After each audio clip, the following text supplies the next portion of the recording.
excited to be here with writer-director of She's the He, Shiv McCarthy. It's a wonderful trans coming-of-age film. I saw it the other day and really enjoyed it. I think it's kind of the sleeper hit of the festival, and I'd like more people to see it, and I think my audience would really love to hear about it. So I wanted to get a little bit of the behind-the-scenes word on what was going on with this thing. So first off, from what I understand, you had worked on like some shorts, some music videos before, but this is your debut feature, right? Yes. So in kind of a very general sense, can you tell us a little bit about like how you first got the idea, how you got the ball rolling on this, how the film came to be? I mean, the simplest version of it is that I was in college when COVID happened, and I had to go back to my hometown and was stuck like walking the same streets I walked in high school and looking at my high school, having to think about what it was like to be queer and to come out as trans in high school and then have everyone be like, get the fuck back in the closet, you're not actually trans.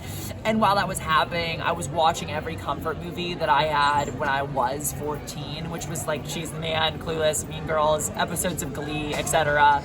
And so this movie came out of like a confluence of those two things, of having to look back at my childhood, look back at these movies, and think about what I wish I had when I was that age. Like I wish I had one of those, I literally wish I had like one of those movies that was actually canonically trans. She's the Man, but you know, actually about trans people.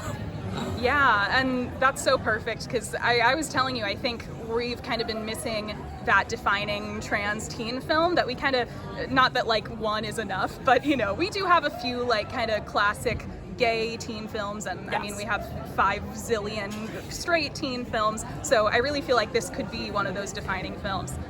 In terms of the subject matter, obviously it's a trans film, and unfortunately queer and especially trans films are still kind of few and far between in the mainstream. I think everyone here probably agrees that it's important to tell those stories, but I'm curious, in your own words, from your perspective, why is that important to you? I mean, I think especially in America right now, telling trans films, especially from trans voices, is like one of the most rebellious things any of us can be doing. It's getting increasingly difficult to tell trans stories, as there is overall a government crackdown on that kind of storytelling, and then inadvertently through that government crackdown, like every studio head is scared that Donald Trump is going to tweet at them, so they are all also scared to make trans stories. So any of us who can scrounge together the money to tell a story that is genuine from our perspective is going to inevitably be, at least to some extent, another piece of the puzzle of exposing the greater American public or the greater global public to what it is to genuinely be trans. Like, so much of what we've seen in filmic narrative around transness is cis people telling trans stories, and that is just inherently always going to miss the mark, regrettably, or at the very least just not encompass the whole of what the actual honest experience of transness is. Absolutely, and that kind of ties right into my next question, because one other notable thing about this film is this potentially unprecedented number of trans cast and crew involved. And I feel like you were just touching on, we often kind of hear this excuse when it comes to the lack of trans representation, especially behind the camera. We hear this thing of like, oh, there just aren't enough of them, you know, like it's so hard to find trans talent. And I think any film like this with a big trans involvement totally disproves that. So I'm curious, what did that look like, assembling this team, such a trans inclusive creative team? Like, were most of these people you already knew in your circles, or did you actively seek out some trans talent? I mean, it was such a mixed bag. Like, even going into this film, I told people that my objective was to have it be majority trans crew and cast, and every single person I told that to was like, oh no, you can't do that, that's not possible, that doesn't exist, which is really absurd, because I had been working as a cinematographer for about 4 or 5 years and had a crew that I hired behind the camera, stem to stern, department heads all the way through camera utilities, that were trans people, and that I'd been hiring for like 4 years, that I was working with and I was paying, and my producer was keeping hired and paying, but no one else knew existed. So the entire behind the scenes crew was so easy to staff, because they're my close friends that I've been working with for literally like 4 years.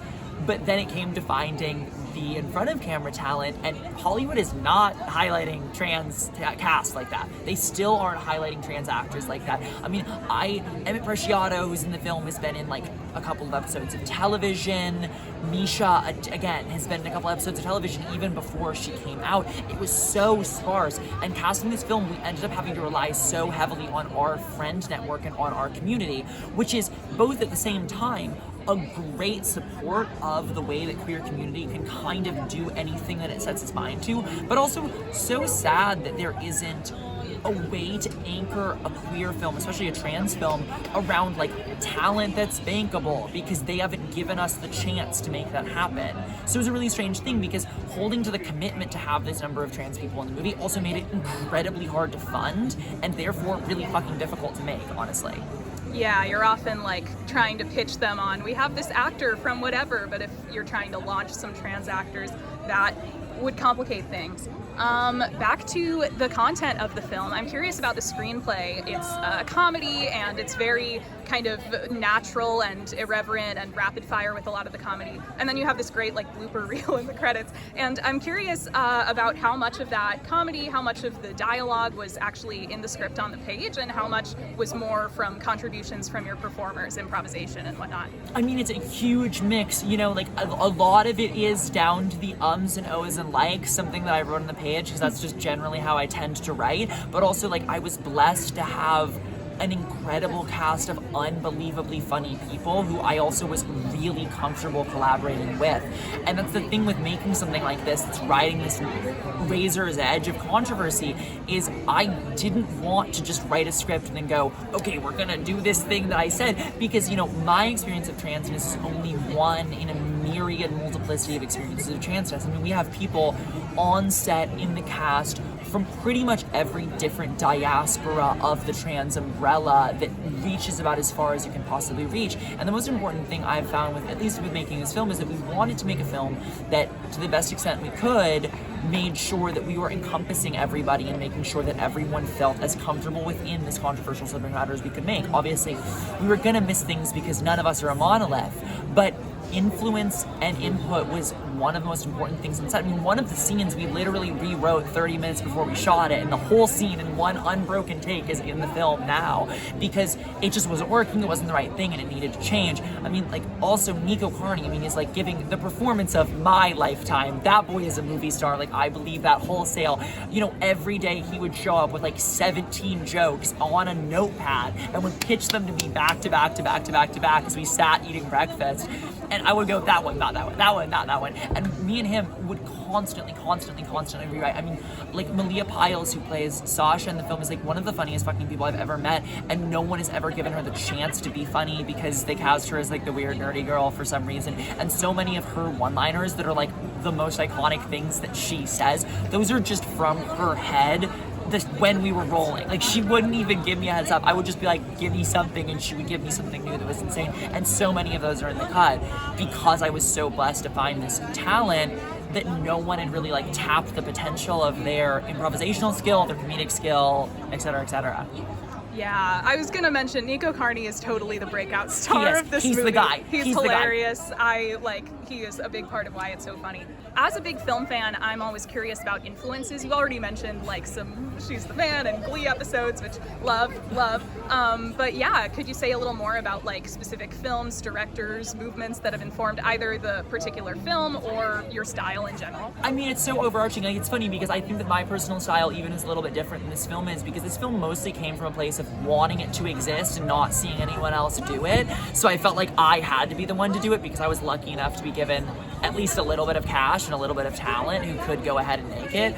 But it's so funny because I think the thing that I like talk about in interviews that feels really present to this is a movie like Pirates of the Caribbean, Curse of the Black Pearl is like huge for me. Like, that movie is big on this movie. I don't know, it's like feels crazy to mention. But like, the sweatiness, the dirtiness, the crazy costume thing, that movie was, I think, everyone from my generation's like bisexual awakening. Like, everyone saw everyone in that damn movie. It was like, I like all of that. Like, that movie is huge for me. It was a huge deal. But then also, like, one of the movies I reference all the time is Daisies, which Barry Chalovia's movie from, I mean, like, it's a perfect representation of like a movie about two people having a great time under an oppressive regime, because the movie was being made in the middle of the Czech rebellion against the Soviet Union while there was like actively war happening in the Czech Republic, and while the Soviet Union banned that movie for like 2 years until it came out. It's such a like incredible encapsulation of that balance of like feminine joy and also crazy military suppression. So it's really funny because I feel like I run the gamut, at least with this movie, between being like, yeah, make it like Daisies, and also, yeah, make it like if Curse of the Black Pearl had a baby with Glee episodes, and also like its name was a joke about She's the Man. If Curse of the Black Pearl had a baby with Glee episodes, should be on the DVD cover, first of all. And finally, I want to ask if you have any kind of distribution plan, because often if I like share a festival film, people are going to be like, okay, now can I watch it? So are you kind of shopping around? Do you have any ideas? When and where can people expect to see this film outside of festivals? I mean, we're shopping around right now. We've got a couple of things going, but we feel pretty confident that in some capacity it's going to come out next year. And that could be anywhere from people seeing in theaters to someone watching in an anarchist basement in a collective to getting a USB with this movie on it and playing it for all of your friends. Like, the most important thing to us is making sure that a movie like this makes it out there, especially in America in the current fucking social political climate. So regardless of what happens with it, all that we care about is that trans kids get to watch this movie and trans kids get to see this movie. So next year, we're gonna find a way to get it to people. At the end of the day, if you want to see it, you can't get access to it, DM us on Instagram and we will get it to you. Amazing. Once again, congratulations on the success. It's a very successful film. I loved it. My crowd I was with loved it. And I can't wait to see what you do next. Thank you so much for your time. Thank you for having me. Thank you.